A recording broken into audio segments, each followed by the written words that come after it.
Is joining me right now, Tope Fasua, who is Dr. Tope Fasua, actually. He's a doctor now. He's the Chief Executive Officer at Global Analytics. Hello, Mr. Fasua, can you hear us? Yeah, I'm good. Thank you very much. Good morning. I can hear you, yes. Yes, good morning and welcome to the program.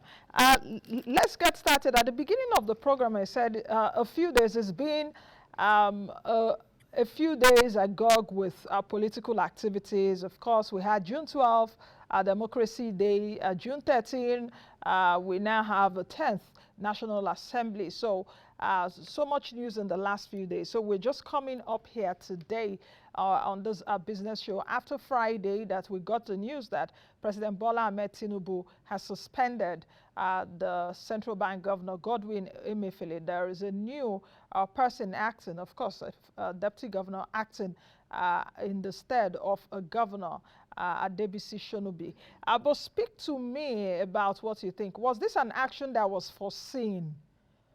Did you foresee this? Yes, of course, yes, it was foreseen. For one, the position of central bank governor, especially in Nigeria, even elsewhere, is a very touchy position. And I think Mr. Emefiele's tenure, was not without very momentous events. And of course, a lot has been said, a lot of bad blood has been drawn, a lot of speculation. Equally, a lot of people did have their eyes on the job, on that job. And so it was expected that the moment a new government comes in, he will have to step aside. And I think that what President Tinubu has done is to make it easy. Yeah, given the fact that no matter what we say, contrary to what is going on out there, somehow our people love a good lynching. Contrary to that, there's no way a central bank governor will come and not do some things right and some things wrongly. Indeed, I've written about this before, and I always keep saying it that it looks like a fool's game. As much as many people like the job because of the so-called prestige, it's one of the most terrible jobs to take. I mean, Governor Sanusi, Lamido Sanusi, barely escaped arrest himself in a very ignominious way, ran and became the Emir of Kano, and even was suspended from there again. The Governor Soludo wanted to remain; he wasn't retained. The Sanusi, Mr. Sanusi before him, the same thing, wanted to be retained, was not retained. However, what we have seen is that the attention to central banking in Nigeria has increased over time. It came up in the time of Soludo, went up another notch because in the time of Soludo, of course, the issue was regulatory capture. The banks were too close to central bank and so on. And then Sanusi came and he went after the Oceanic Bank and the intercontinental banks of this world. There was a lot of uproar, but he did say then that we knew the rot that was in the system then. But again, perhaps he overdid it, and he went a bit political as well. Then in the Emefiele era, we saw what happened, including his attempt to contest as the president of the country, which was difficult to explain and difficult to accept. But apart from the normal central bank policies that was taken, and the normal approaches, there was also the issue of COVID came up. How did we wait through COVID? How much the central bank have to spend? Even before COVID, since 2016, all of the interventions in the agri sector and other sector, a lot of money was pushed out. I was just having a discussion with someone now about central bank forays into the fiscal space. The truth is this, that in any economy that is troubled, central banks do wade into money into the fiscal space. If anyone has read some of the writings of Thomas Friedman, Paul Kruger and co, you will see that very clearly. Maybe we went too far. Maybe he went too far. But I don't even think it's something that should be, put slam bang in the personal mailbox of somebody. Central bank is an institution, and as people will come and go, and some will make their mistakes, some will get it right. What I said to that person, who is also a financial market player, is that no responsible central bank will sit around on his high horse, on his ivory tower, when the economy is tanking and say it's pursuing inflation targeting. Maybe Nigeria overdid it. That's left for people. The jury is out on that. Maybe Emefiele overdid what he did. Many people believe he did. Many people say a lot of nasty things about him. I personally don't usually join that bandwagon. The lynching mob, and I never joined the lynch mob. I'm more emotional about it, and I say that in that time, central bank did a few things right and did a few things wrong. Now, let's take a look at the supposed sins of Godwin Emefiele. Of course, we know that he came in 2014. We can go through those numbers, and we know where it is right now. Of course, that is what we talk about here every day on the show, talking about inflation, talking about FX reserves, talking about oil prices, to even the relationship to how much FX the CBN has. Let's talk about the sins of Emefiele, because if you take a look at, a lot of people have also spoken so far since his suspension on Friday and his detention right now in the DSS.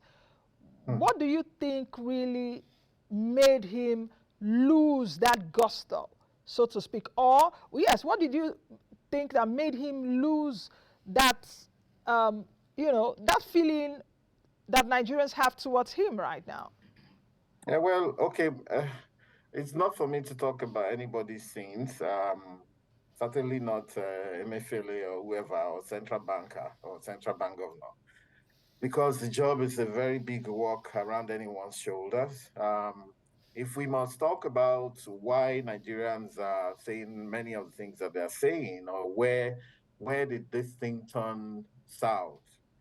Remember that Godwin Emefiele was appointed by Goodluck Jonathan when that's President Goodluck Jonathan, when they had to kick out Sanusi Lamido Sanusi. Now, what people should be talking about, if we want to use this as a case study, unfortunately, I don't see that Nigerians, including the professionals and very intelligent people, have that mindset to take themselves serious. We go to Harvard and all these other universities, we are given case studies to write about or to read and comment about different personalities around the world. I remember, doing case study about Carlos Ghosn, the former Nissan guy, and so on. There's no case study that's going to be a one-sided case study.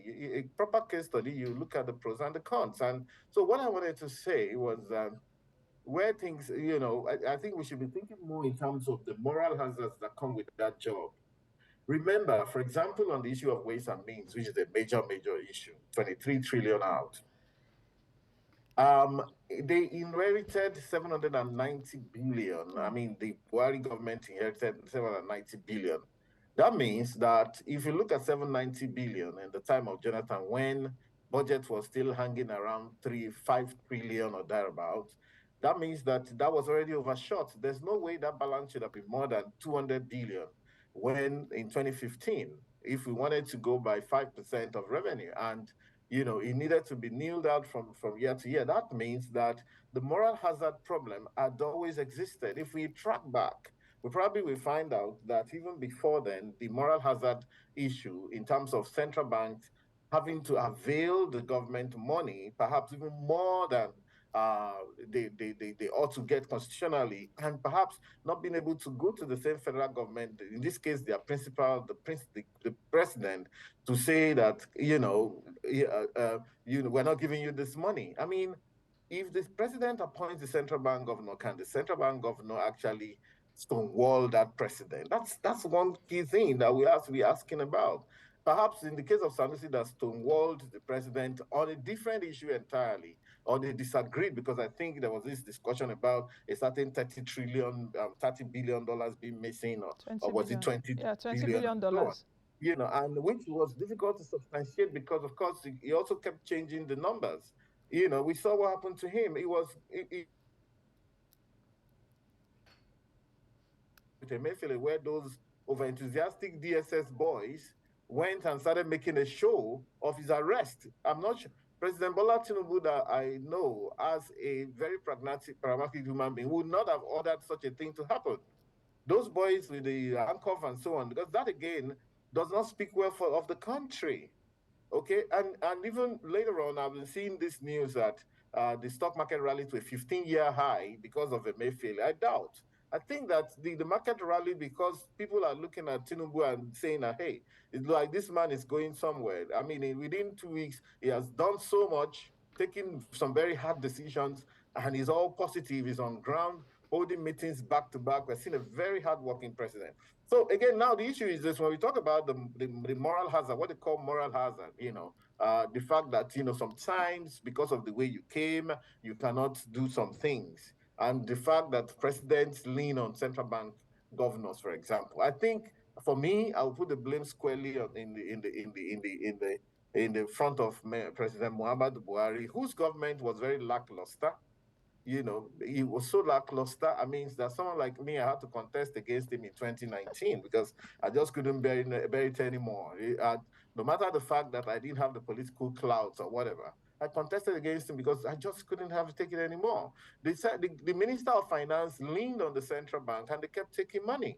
Okay, so now that's one. Now, but you see, there are some other things that some people know or think they know. For example, in terms of the management of foreign exchange and where the divergence between parallel markets or black market and the official market.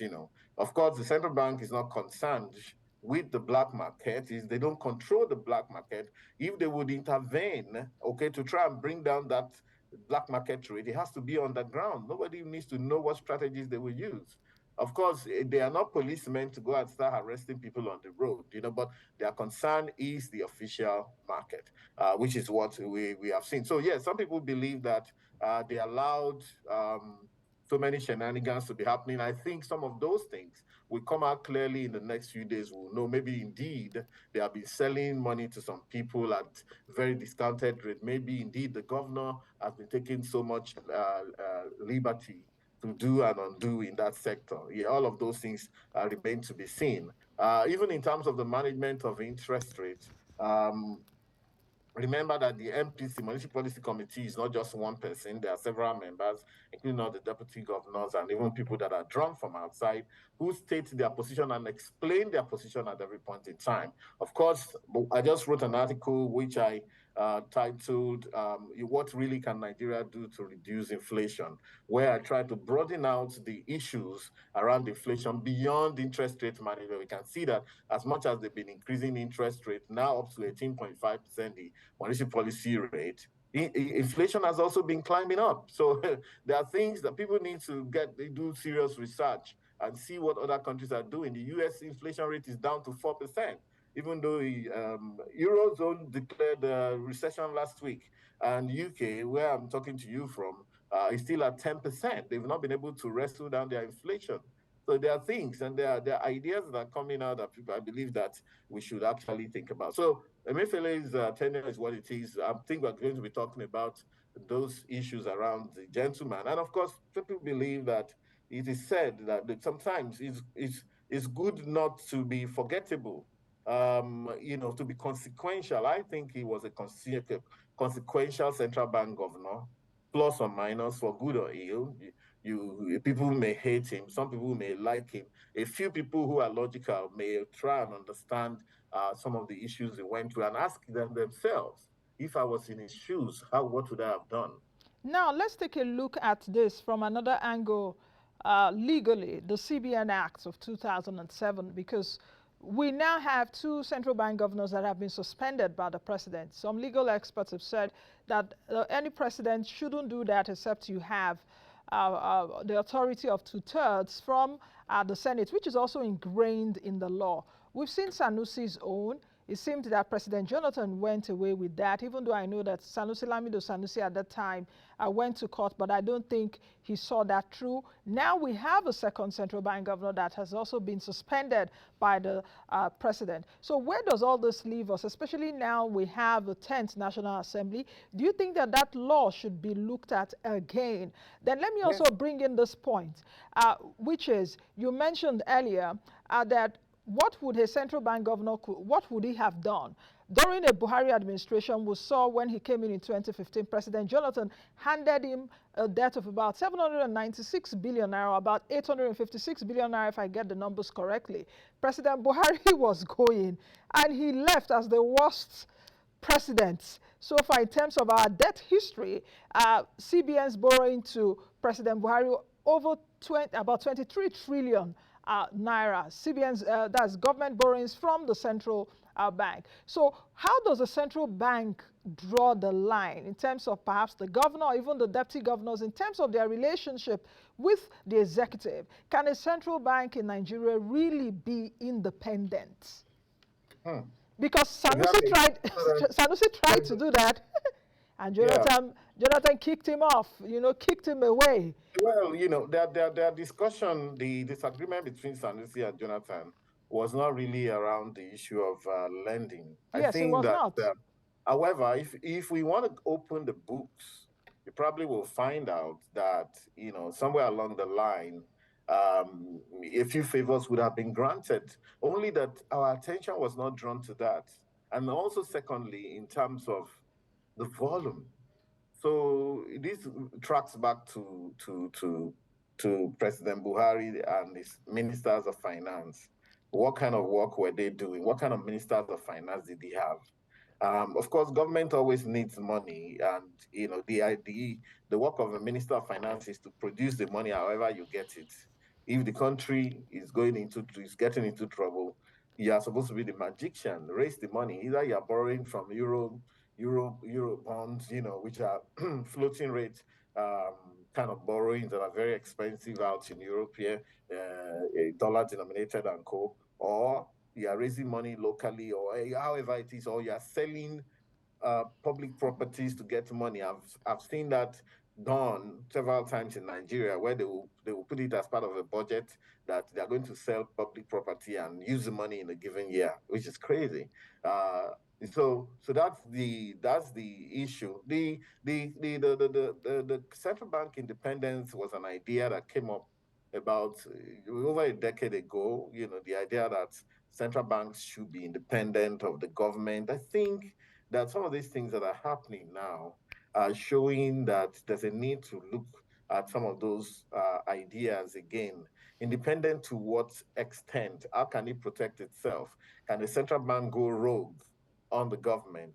And the idea of independence itself, does it not foster a moral hazard such that the central bank of any country begins to do and undo and say, look, I don't even report to the president? And then you're talking about independence. If a president of a country nominates and a central bank governor, how independent can he be? Nobody will nominate his enemy. Nobody will nominate someone that they can't control.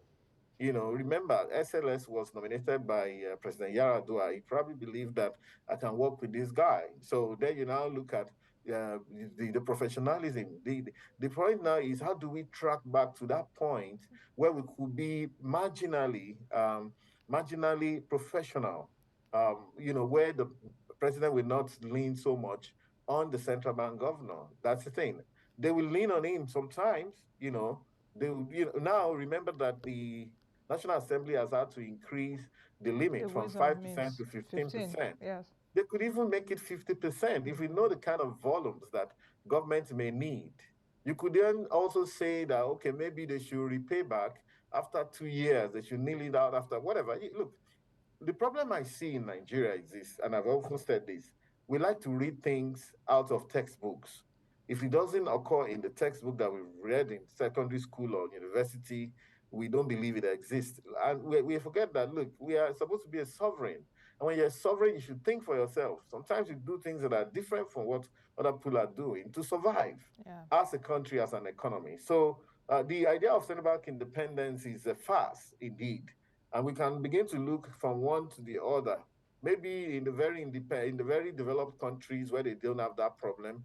I'm just reading something now about UK economy. There's a lady that did a video. That they've done about $21 billion of fraud recently in the current government. And under Boris Johnson, they had about $9 billion, and nobody is questioning her. They gave a lot of COVID contracts to their friends and a lot of shenanigans.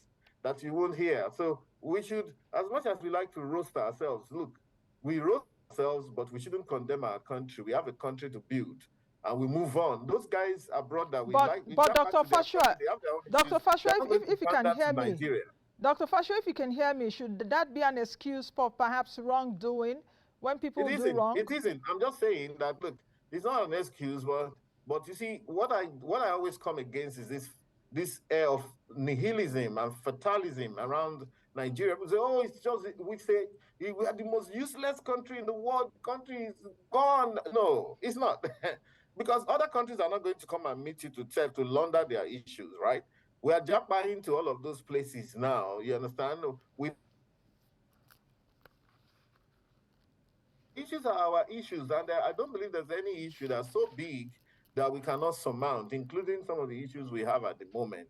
Central bank, whatever, ways and means, even this issue of debt, this debt that we're talking about, invariably, when you look at it from a very, very impassionate angle, realize that we don't have a major debt crisis. No, we don't. It's still down to the issue of debt to GDP. If you have ideas of how to lift your people out of poverty and you have big projects to do, then you will not be keeping your debt at Okay. 35% of your GDP when other countries are doing 100, 150, and they are still surviving and they're doing very well, and they're the countries that we're looking up to. That means we don't have ideas. If you don't have ideas, you keep it that way it is. Before this Emefiele issue and COVID and all of that, we probably were around 15, 20% debt. In the realm of companies, other companies will be looking to take such a company over because the people who are running that company don't know what to do with their Okay. assets and their balance sheet. Dr. Fasho, if you can hear me, because I want us to look at other issues. At this point, I don't know if you've also read about the 89 trillion naira stamp duty allegation, so to speak. But let's bring in the January MPC. I remember vividly, because I was at that MPC, I remember vividly a question that was asked around the 89 trillion naira. In fact, why I'm bringing this back is because I've seen it in the news again, and about 2 people asked me yesterday, and Nancy, how is this possible? And I was like, just take a look at it logically. If we have 89 trillion naira in cash, the Nigerian government will use it and settle our gbese. You understand what I mean? So but let's bring back this video and where the embattled CBN governor, Godwin Emefiele, was asked that question precisely in January of this year, and just take a listen to his answer, and we come back to that question. Let's take the video. On stamp duty from the 2016 to date. The report that we have in CBN is this. Is 370 billion 686 million 315,505 naira 28 kobo. Out of that, FIRS has disbursed through FAC, or Ministry of Finance has disbursed to FAC 226 billion 451 million 720,158 naira 88 kobo.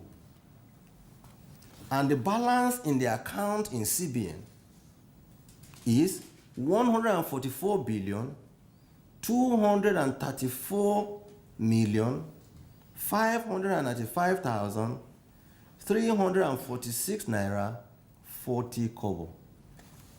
Went further, we say, look, banks, we did a tabulation. The highest collection, and I will mention the name of the bank, the oldest bank in Nigeria, First Bank, collected 71.6 billion naira in 7 years. Their headed papers are all here, signed by them. So I truly don't know where 89 trillion is. But again,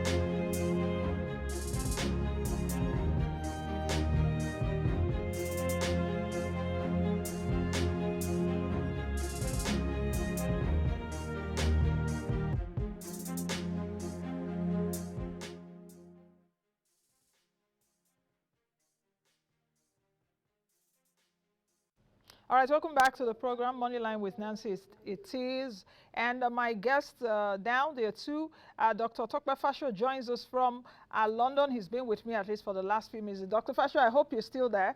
Dr. Sam Omale is joining me right here at the table, the President Chief Executive Officer, Rock Global Investment Network, London. So you're back from London. Tope is in London. All right, Dr. Fasua, let me get your response concerning the video we played earlier regarding the 89 trillion naira. That was Emefiele's explanation when that news broke earlier this year. What do you think? Is this something we should take hook, line, and sinker? Was that sufficient explanation? No, well, again, I believe President Tinubu is a very pragmatic person. He doesn't have time for nonsense.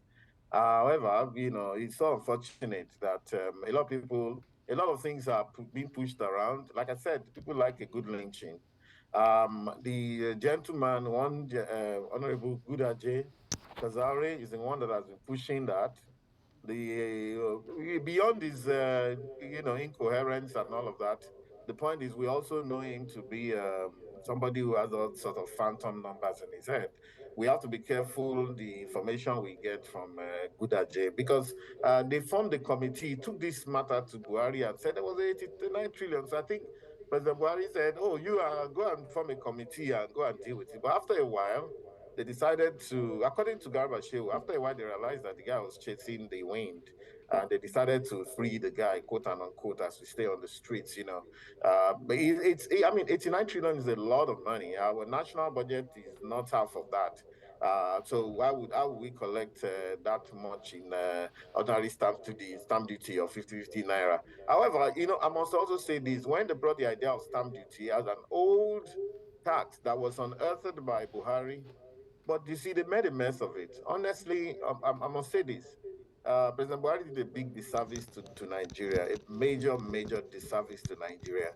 If he knew that he wasn't up to that task, he oughtn't to have come to collect. And now he's saying that nobody should come and meet him to ask him questions. We're going to ask him questions. We don't have to put him in the dock, but he really wasted everybody's time in Nigeria, honestly speaking.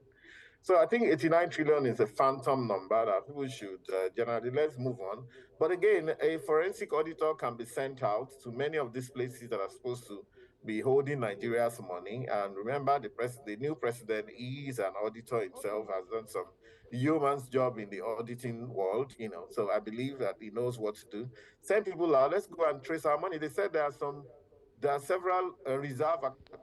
It's painful when you hear some of these things, but maybe they are true or not. There are several reserves accounts that recently has opened several. I also read somewhere that a certain loan, he collected a certain loan and decided to open a personal account for himself somewhere in China.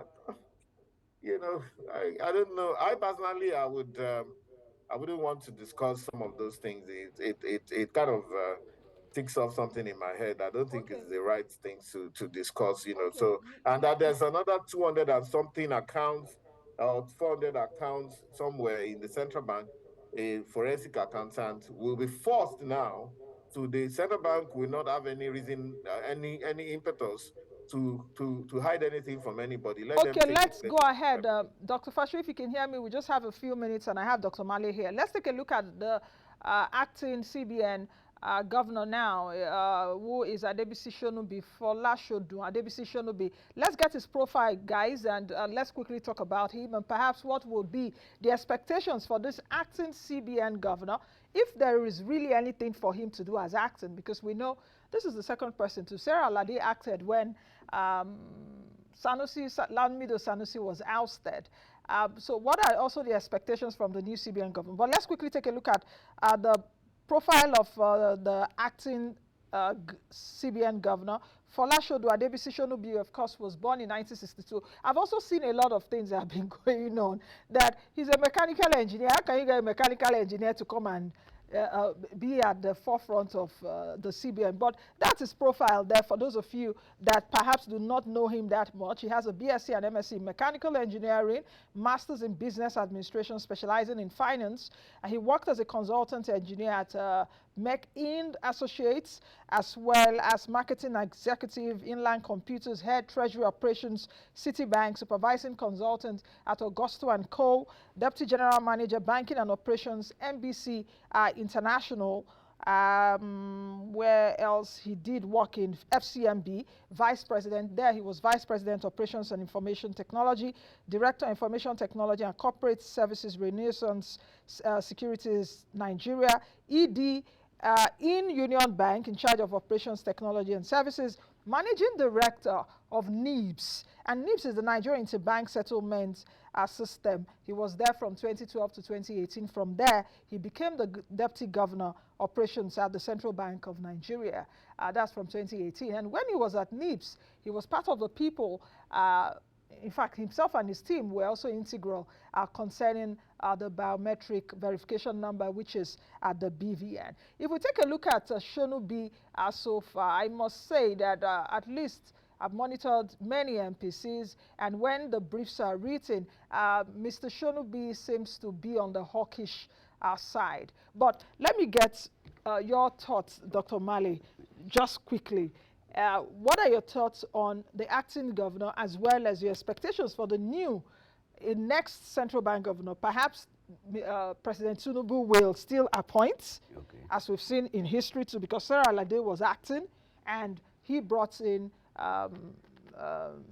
another governor was brought in the person of Godwin Emefiele. So what are your expectations quickly, because I'm looking at our time. Okay, my expectation, I don't know what you have discussed, but the central bank is very critical in the economy of any nation. And the governor has two major roles. Number one, to protect the values of the currency, of the national currency.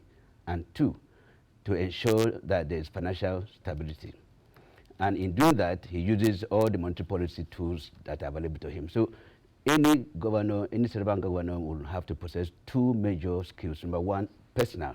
And personal has to deal with leadership, management, skills, communication ability, and ability to lead people. Number two, of course, which is the major one, is the monetary policy knowledge. There are over 32 questions I would like to ask such a person. 32? Yeah. Please forward them to me if you don't mind. No, they will engage me and I will use it. Yeah. I mean, 32. And he had to answer these questions, not just for himself, but to the outside world. The outside world want to know, you're not showcasing yourself for Nigeria, is how the outside world perceive you. Because it's the most important appointment in the nation. The most important? Yeah, because they manage the economy. And government. So where's the role of the Minister of Finance in all of this? He's because that's physical policy. No, he's very physical. His role is physical. Of the finance person. Yes, the role is fiscal. But the monetary policy, you see, is the one that translates the goal of a government policy. The problem we have is that what you're saying is that the government policies are transmitted. True. Or yes, are transmitted through the monetary policies. Is that what you're saying? Yeah, or government policies in the whole are the manager also of the economy. Okay, central bank is the manager of the economy, and whatever line of economy you belong to, if you are capitalist or you are whatever it is, you tell the governor, this is where I want my government to go. Like, I'm after tax, I'm not after tax, I'm liberal, I'm not liberal. Then the central bank governor has the skills to bring all the tools they need to achieve that. He must have some level of independence, because I think we employ people and we arrest them again. They're held as captives. The central bank governor must be able to rise above. Do you think it can be achieved? Because just before you came in, yes, I asked Dr. Tope that question: how truly can a central bank governor in Nigeria be independent? It depends upon him. Is it depends upon him or yes, depends on the master? No. The master gives you an assignment. And you are to advise. You see, the problem in Nigeria that so if your master says we don't, if your master says we don't have money, like we saw during Buhari, yes, you advise him truthfully. If he doesn't, you resign. I would not want to put myself in shame, because you are advising him from knowledge, from skill, from experience, and from what is internationally acceptable. That's the problem. You don't just say yes, sir, to whatever they say, because he has appointed you to manage the economy. Guess what? If the economy is going down, it's you are going to blame. You are the one to maintain the national value of the currency. It's your responsibility. You are the one responsible for managing this financial stability. So if inflation is going her way, if unemployment, anything that is going wrong, they hold it against you. If the economy fails, you. Therefore, if you are giving this assignment to anybody, please let them do the job. Let them not be dragged into any politics or into any interest. And anyone who wants to be the governor of the bank should be able to walk away when those principles are abused. Okay. Oh, okay, Dr. Fasua, let's bring you in now. Last take before we go. What are your expectations from the new, of course, we have an acting governor. Do you think he would really shift anything? Do you think he can really move the needle concerning, if you also take a look at some of his votes at the MPCs, hawkish tones? And what do you expect, assuming a President Tinubu appoints a new central bank governor? Sorry, I wanted to ask you, what do you mean hawkish? Is he always voting to increase yes, rates? to increase rates. Yes, he's always voting to increase rates. I don't know him that much. On the issue of rate increases, I hope that he can also read some of our own little advices everywhere outside, who are outsiders. The much they've increased interest rates, look at where we are. It hasn't actually tackled inflation that much. So there's a need to think beyond rates. But I think what I've heard about him is a very, very strict human being. And I think his role is, part of his role will be to enable whatever audit that needs to be done to ascertain some of these numbers that we're talking about. And I think he's someone that has actually kept himself above the fray. I'm not sure he's somebody who has been jacked around or who can be jacked around over time, and neither by the outgone central bank governor. I think that's the reason why he was put there. So he will perform. And the comment about mechanical engineering. Okay, Dr. Fasua, are you still there? Can I say a point on that? Oh, we just have to go because of time. So yes, because of time. Okay, Dr. Fasua, if you can hear me, thank you very much for joining us today. We will continue the conversation. I've been joined by Dr. Tope Fasua, the Chief Executive Officer at Global Analytics, and Dr. Sam Omale, President, Chief Executive Officer at Rock Global Investment Network. Welcome. Yes. Thank you for coming. Oh, welcome, perhaps because you just came in about 5 minutes ago. All right, that's the much you can take on today's edition of the program. Be the best you can be. Be the change that you want to see. I am Nancy Naji. Bye now.